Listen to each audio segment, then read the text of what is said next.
Oh, kampo ni Digong, pinag-iisipan kung paano at saan gagawin ang oath taking.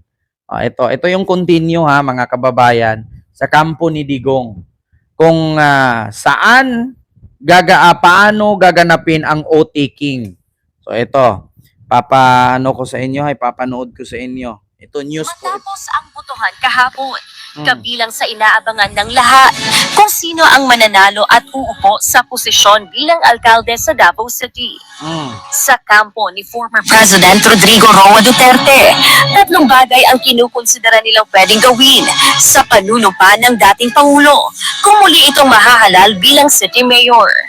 Yun ay pinag-uusapan namin ng kanyang ICC lawyer at Philippine lawyer kung paano siya maka-oath as a winner ng mayoral contest dito sa Davao City. So pinag-uusapan namin yun actually nung isang araw.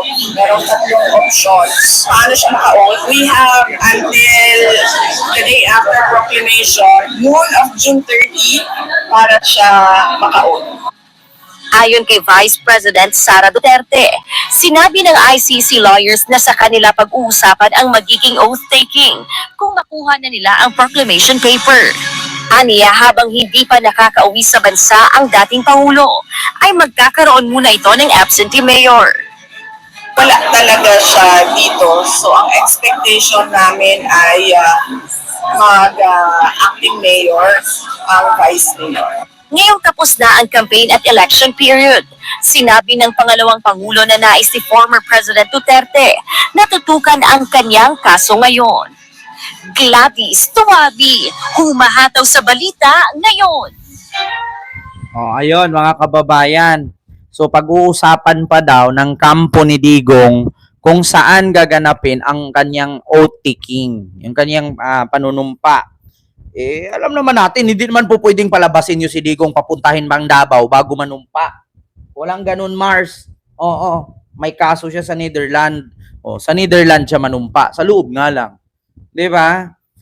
Sabi ko sa inyo, mga kababayan, sa ngayon, hindi pa na-convict si Digong, hindi pa nahatulan sa tawag dito, sa kaso. Hindi pa nahatulan yung kaso niya. So, hindi pa siya na patunayan talaga na ganon kasi sa September pa mag-start. So, June, July, August, September. So, 3 months po, walang mayor ang Davao. So, merong vice mayor. So, pagdating ng September at mahatulan na siya, automatic tatanggalin siyang pagka-mayor, si Baste ang papalit. So, yung number 1 city councilor, yun yung magiging vice ni Baste at si Baste na magiging mayor. So, yun po yun, mga kababayan. So, ano nga bang aasahan natin kung si Basti na naman ang magiging mayor ulit? Another confidential fund. Di ba? So, halimbawa, si Digong na-convict. Di ba? Kasi mayor siya ngayon eh. So, 3 months, wala silang mayor. So, habang hindi pa nahatulan si Digong, siya pa rin ang mayor ng Davao. So, July, August, September, pagdating September, mahatulan siya at makonvict siya, tatanggalin na siyang mayor, papalit na si Baste. Ngayon nga na mayor na si Baste, ano nga asahan mo? Tapos pag pumalit pa siya kay Digong, maging mayor na naman siya ulit, ano naman asahan mo? Another confidential fund. 400 million na naman. Kawawa talaga ang Davao. Diba? Kawawa. As usual, tuloy ang inuman, tuloy ang surfing, tuloy ang late na pumasok. Di ba? Jason Sidia.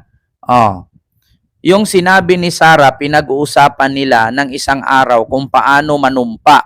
So, ibig sabihin, alam na ni Digong ang panalo, magdayaan, ulitin mo pa ang video. Kaya nga sabi ni Nieves Era, hayaan nyo na sila.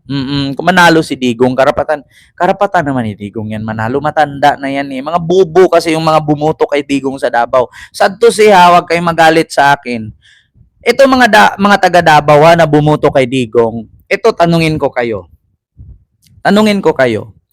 Diyan ba sa Davao, kapag nag-apply kayo, tapos dati kang kriminal, tinatanggap ka ba? Mga taga Davao, ngayon ninyo sabihin hindi kayo bobo. Yung mga taga Davao na bumoto lang kay Digong ha, tanungin ko kayo. Ma'am Lucy Vargas, Miguel Lab, shout out. Ito malaking katanungan nito ha. Kayong mga taga Davao na bumoto kay Digong, di ba si Digong nakakulong? Kasi guilty sa crimes against humanity. Oh. Ngayon, binoto ninyo kasi mahal ninyo. Oh.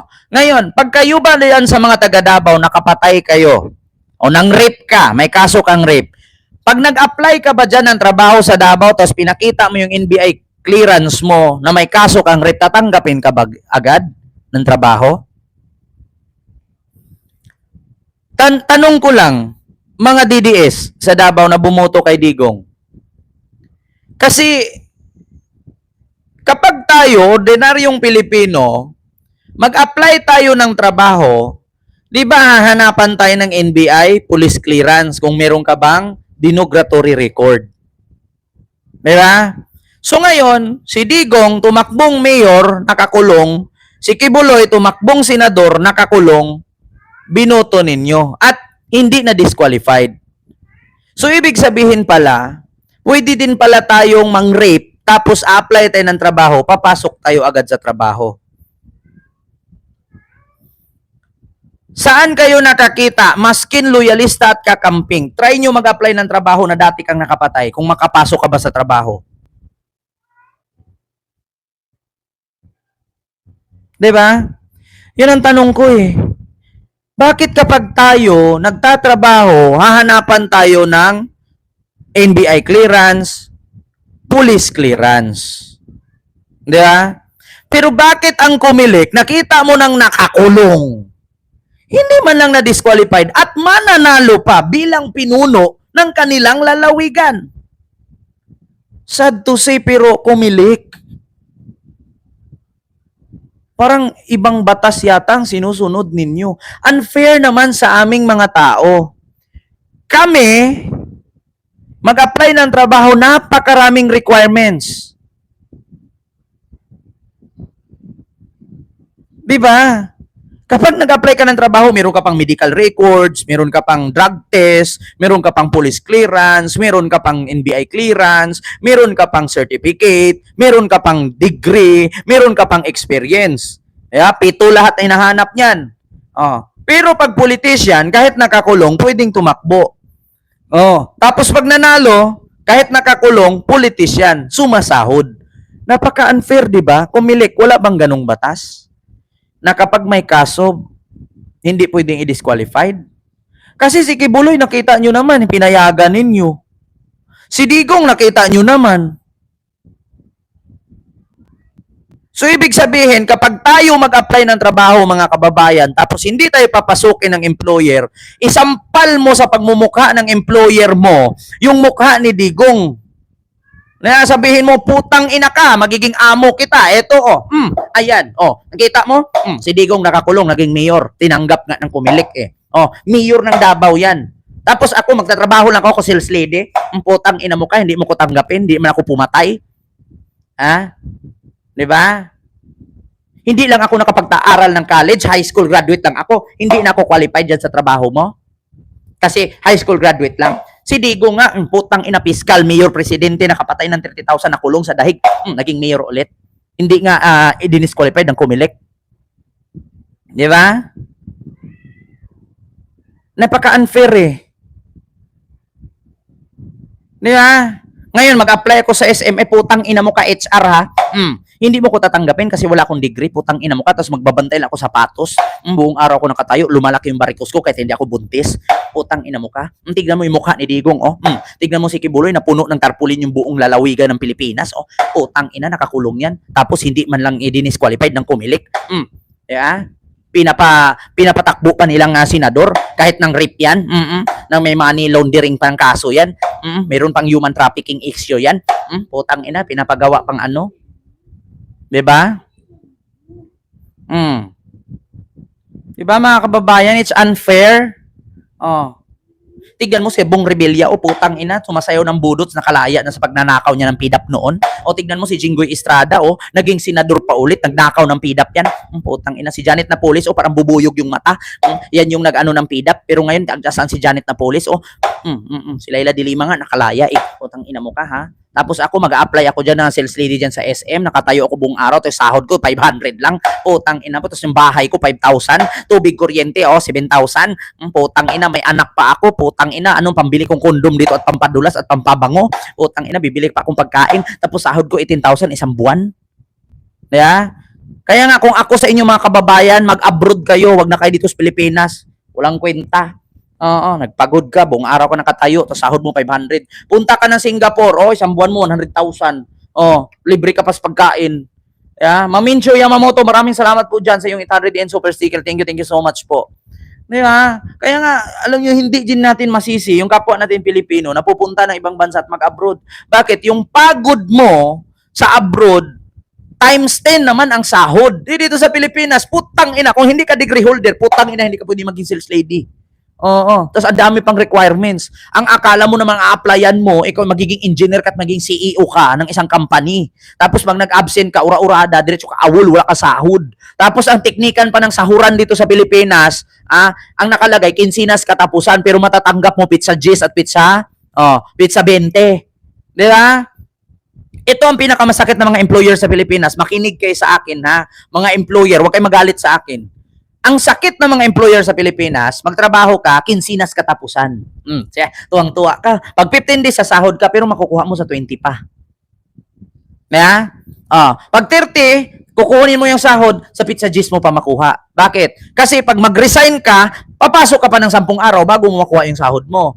Diba? Yan ang teknikan ng mga employer sa Pilipinas. Kapag hindi mo nagustuhan yung trabaho, kasi 15 days daw, kinsinas katapusan ng sahod. Yan ang sakit ng mga employer eh. Kinsinas katapusan ng sahod. Pero makukuha mo sa kinsinas, pizza 20 pa. Yung pizza 30 mo na sahod, makukuha mo pizza 10 pa. Kasi pag nag-resign ka sa trabaho kasi hindi mo gusto yung trabaho mo, may 10 araw ka pagtatrabahuan bago mo makuha yung sahod mo. Ngayon, pag nag-resign ka na, paano mo kukunin yung 10 araw? Tapos ang sahod mo, kinakaltasan ng SS Pag-ibig PhilHealth, tapos pagpunta mo sa SS Pag-ibig PhilHealth, walang hulog. Totoo yan, napakarami kong employer noon. Isa na yung 7-Eleven. Nagtrabaho ako sa 7-Eleven 6 na buwan. Putang ina, annually daw sila maghulog ng SSS Pag-ibig PhilHealth. Putang ina, kinaltasan ako monthly, isang buwan, kada buwan may uniform kinakaltas, isang beses lang naman ako binigyan. Tapos yung SS Pag-ibig PhilHealth ko, hindi nila hinulugan. 6 na buwan naman akong trabaho 7-Eleven. Puyatan pa. Meron pang grace period na nalalaman. Ang pasok mo alas 6, kailangan alas 5, alas 4, nandun ka na. Diba? Yan ang mahirap eh. 7-Eleven, huwag kayo magalit sa akin. Isa din yung mang inasal. Nagtrabaho din ako sa mang inasal. Ganyan din. Ang nakalagay dun sa HR, 8 hours ka mag-duty, pero 5 hours lang. Bakit? Kasi sobrang dami ninyo. Hati-hatiin nyo. Diba? Hati-hatiin nyo yung oras. Hindi ka mabubuhay kung crew ka sa Pilipinas. Mamamatay kang crew. Punta ka na lang ng Singapore, punta ka ng Hong Kong, doon ka na lang mag-crew. Ayun, totoo yan. Ako naranasan ko lahat yan. Naranasan ko nga mag-shampoo eh. Naranasan ko maging sweeper. Naranasan ko magtagalinis. Diyos ko, dito sa Pilipinas, mamamatay kang crew. Sa ibang bansa, mamamatay kang crew pero millionaire ka pag uwi. Isang taon mo doon, milyonaryo ka na. Dito sa Pilipinas, isang taon mo, worker ka pa rin. Diyos ko, wala kang maipon. Crew ka na nga lang, bibili ka pa ng iPhone 16 Pro Max, putang ina, 100,000. Uhulugan mo pa yan monthly. Magkano hinuhulog mo monthly niyan? Kasi ambisyoso nga naman. Tapos kakain ka pa, magbayad ka pa ng bahay, tubig, kuryente. Tapos meron ka pang pangluho. Manglalaki ka pa, magbigay ka pa 150. Putang ina, may pabango ka pa. Bibili ka pa na bagong damit at sapatos. Ay putang ina, wala na. Sahod mo 18,000, yung utang mo 100,000, iPhone 15 Pro Max. Utang, may motor pang hulugan. Kasi syempre mayabang, ayaw kumalit, magmotor ako. Naghulog ng motor. Anong dahilan kaya nakakuha ng motor? Payslip. Wala na.